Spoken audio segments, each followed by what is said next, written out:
हम आपके लिए कक्षा 12 रसायन विज्ञान चैप्टर नंबर 6 लेकर आ रहे हैं। जैसा कि इसमें पिछले वीडियो में बताया था हमने, हम उनके अगले वीडियो में हम आपको देखेंगे या आपके अनुसार देखेंगे।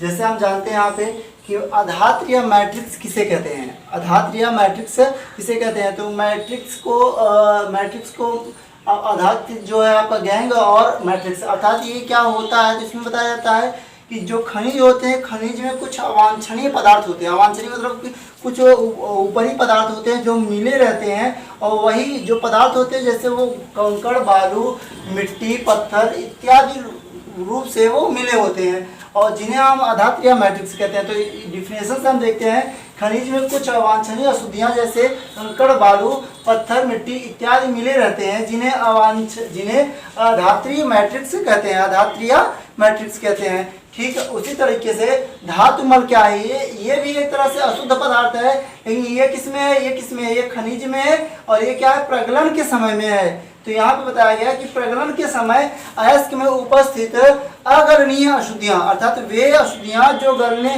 ताप पाकर के गलती नहीं है, उसे हम अगलनीय अशुद्धियां कहते हैं। तो अगलनीय अशुद्धियों को हम धातुमल कहते हैं। जैसे इसमें बताया जाता है कि ये क्रियाएं जो होती हैं ये प्रगलन के समय होती हैं, और ये सामान्यतः अयस्क में उपस्थित होते हैं। उसी प्रकार यहाँ पे बताया गया धातु कर्म के प्रमुख निम्नलिखित पद, यानी जो धातु कर्म मेटालॉर्जी होता है, मेटालॉर्जी कितने पदों में संपूर्ण किया जा सकता है या संपूर्ण होता है, उन पदों को हम यहाँ पे क्रम से लिखते हैं और देखते हैं। जैसे पहले में क्या है, यहाँ पे अयस्क को पीसना, अर्थात अयस्क को पीसा जाता है, क्रशिंग ऑफ ओर्स। तो यहाँ पे बताया गया अयस्क का सांद्रण, अर्थात जब पीसने के बाद जो होता है वो अयस्कों का सांद्रण होता है। और ये 3 विधियों से होता है, अगले वाली वीडियो में अभी हम आपको बताते हैं। निस्तापन, कैलकुलेशन और भर्जन, और ये आपका प्रगलन है, और इसी में धातुमल पाया जाता है दोस्तों। प्रगलन में ही या प्रगलन के समय में ही अयस्कों में धातुमल पाया जाता है जो अगलनीय होते हैं। तीसरा अगला है दोस्तों शोधन, अर्थात लास्ट चरण है यहाँ पे शोधन। दोस्तों धातु कर्म के पहले चरण में हम देखते हैं यहाँ पे अयस्क को पीसना, अर्थात क्रशिंग ऑफ ओरस या ओर। यहाँ पे हम क्या करते हैं, यहाँ पे देखा जाता है कि पृथ्वी के भूपर्वतीय भाग पर अयस्कों के बड़े बड़े टुकड़े मिलते हैं। अब उन अयस्कों को बारीक करना पड़ता है, और बारीक करने के लिए, पाउडर बनाने के लिए मिलों का सहारा लेना पड़ता है, जो कि यहाँ बताया जाता है स्टंप मिल या अन्य प्रकार के जो मिल होते हैं। तो जैसे यहाँ बताया जाता है कि भूपर्वतीय में प्राप्त बड़े बड़े अयस्क के टुकड़ों को स्टंप मिल व अन्य विधि द्वारा चूर्ण के रूप में प्राप्त किया जाता है, अर्थात चूर्ण करने की क्रिया को हम अयस्क को पीसना कहते हैं। अर्थात इसमें क्या किया जाता है, चूर्ण के रूप में परिवर्तित किया जाता है, बदला जाता है। जैसे में बताया जाता है स्टाम्प मिल जैसे ये आपका देखिए एक मिल जैसा है। इसमें क्या करते हैं कि अयस्क के बड़े बड़े टुकड़े को डालते हैं, और डालने के बाद ये स्थिर रहता है, ये अस्थिर रहता है। इसको फिर क्या करते हैं, पंच करते हैं। जब पंच करते हैं तो बड़ा बड़ा टुकड़ा जो होता है वो छोटे छोटे टुकड़ों में परिवर्तित हो जाता है। इसी तरह से विभिन्न विधियों द्वारा या विभिन्न मिलों द्वारा हम उस अयस्क के छोटे छोटे टुकड़े को बारीक करके पीस करके प्राप्त कर लेते हैं। अब दोस्तों अगला चरण है धातु कर्म का, अगला चरण है यहाँ पे अयस्कों का सांद्रण, अर्थात यहाँ पे कहा कॉन्सेंट्रेशन ऑफ ओर, अर्थात इसमें कहा जाता है अयस्क में अशुद्धियों को दूर करने की क्रिया को अयस्कों का सांद्रण कहलाता है। अर्थात इसमें कहा जाता है अयस्क में जो अशुद्धियां होती हैं, पहले तो बड़े बड़े टुकड़े थे उसको पाउडर के रूप में बनाया, और पाउडर में जो अशुद्धियां हैं वो पीसने से थोड़ी ना दूर होंगी, वो तो उनको सांद्रण करने की विधियों द्वारा दूर होगी। तो यहाँ पे बताया अयस्क से अशुद्धियों को दूर करने की जो क्रियाएं होती हैं, प्रक्रिया होती है, उसको हम अयस्क का सांद्रण कहते हैं। दोस्तों अयस्क का सांद्रण जो होता है वो अयस्क सांद्रण से अयस्क में उपस्थित धातु की प्रस्तुतता की दर जो होती है वो बढ़ जाती है, अर्थात अधिक मात्रा में शुद्ध धातु प्राप्त हो जाते हैं। जैसे इसमें बताया जाता है यहाँ पे सांद्रण की क्रिया जो होती है, सांद्रण क्रिया निम्न 3 रूपों पर या निम्न 3 चरणों के रूप में होती है। जैसे बताया जाता है यहाँ पे गुरुत्वीय पृथक्करण विधि, दूसरा चुंबकीय पृथक्करण विधि, और तीसरा झाग प्लवन विधि। दोस्तों हम अयस्क के सांद्रण की कुछ प्रमुख विधियों के बारे में अध्ययन करेंगे। जैसे यहाँ पे गुरुत्वीय पृथक्करण विधि, ग्रेविटी स्पेशल मेथड, अर्थात यहाँ पे आप गुरुत्वीय पृथक्करण विधि अध्ययन करेंगे, चुंबकीय पृथक्करण विधि अध्ययन करेंगे। गुरुत्वीय पृथक्करण का विधि ये ग्राफ है और चुंबकीय पृथक्करण की विधि का ये ग्राफ है। तो जैसे हम यहाँ पे सबसे पहले यहाँ पे देखें गुरुत्वीय पृथक्करण विधि। गुरुत्वीय पृथक्करण विधि होता क्या है, इसमें ये बताया जाता है कि जल के प्रवाह से पी से अयस्क नीचे बहते हैं, अर्थात जो उसमें हल्की अशुद्धियाँ होती हैं जैसे रेत कंकड़ बालू आदि होती हैं, वो जल के प्रवाह से मिलते हुए वो नीचे की ओर चले जाते हैं और वो अशुद्धियाँ होती हैं। जैसे इसमें बताया जाता है कि सबसे पहले इसमें बताया क्या जाता है, जैसे यहाँ पे बताया जाता है एक विफली पटरा होता है जो कि अवरोधक लगा होता है, जो कि अवरोधक अर्थात रैक जैसे अलमारी होती है, अलमारी जैसे बने होते हैं यहाँ पे।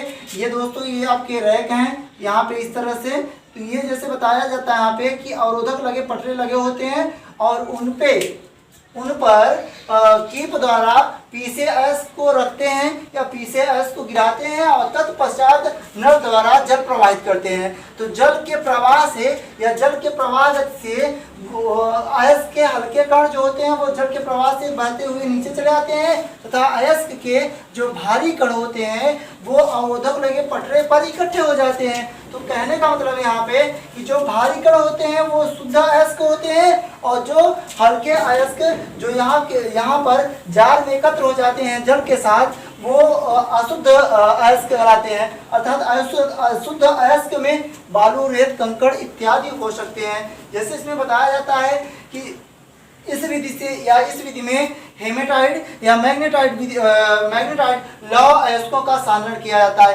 अर्थात इस विधि से हम यहाँ पे लौ अयस्क में यानी लोहे के अयस्क में मैग्नेटाइड और हेमेटाइड, ये आपका हेमेटाइड है और ये आपका क्या है मैग्नेटाइड, अयस्कों का सांद्रण किया जाता है। तो दोस्तों ये आपको बहुत ही अच्छे समझ में आया होगा, इसमें बहुत ज़्यादा कुछ है नहीं, इसमें यही होता है कि पीसीएस को रखते हैं और जल को प्रवाहित करते हैं। तो जल के प्रवाह से जो अशुद्ध हल्के कण होते हैं वो बहकर नीचे चले जाते हैं और जो शुद्ध हल्के कण होते हैं वो ऊपर अवरोधक पे रुके होते हैं। ठीक दोस्तों, अब अगला विधि देखते हैं चुंबकीय पृथक्करण विधि। चुंबकीय पृथक्करण मैग्नेटिक स्पेशल मेथड।